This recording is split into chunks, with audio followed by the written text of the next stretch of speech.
You logged on to the RM1, and this is the first 7. Normally, I try not to be too political, but sometimes I am, and rightfully so. I'm sorry.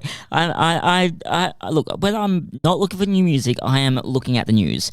And Ukrainian zoo workers have been found shot and to death. They're shot to death, and dumped in a barricaded room, says owner. Now.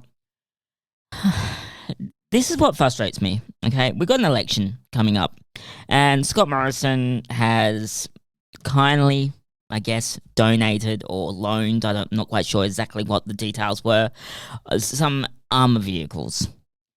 But it's not enough. Like, here we are, we've got Russia invading Ukraine, we've supposedly sanctioned them, but it's still happening. Innocent people are dying, civilians are dying, for a war that should not be happening. And I'm wondering, and I know the research came out that 80% of Australians are like, oh, it doesn't bother me, it's not part of my country. But how can you say that? Overnight, we had Russia basically say, look, we can blow up anywhere in the world because we've got this brand new missile that we could put a nuke to it and blow you all up.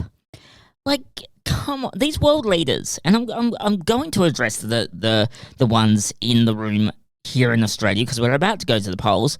Pauline Hanson, Scott Morrison, Clive Palmer, even though he's not part of the thing, but his party, the Greens, Labour, Independents.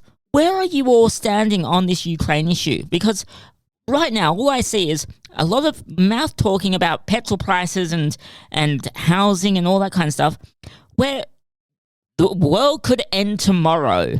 Quite frankly, it really could if Putin decides to put a nuke and send it to Australia, China, Russia, Ukraine, America, wherever he wants to send it, he can send it. What are we doing? Why are we sitting back and just watching? Like, these leaders are meant to be leading the world, and yet what it looks like is Russia is leading the world. So remember, you're going to the polls on next month, and you get to vote.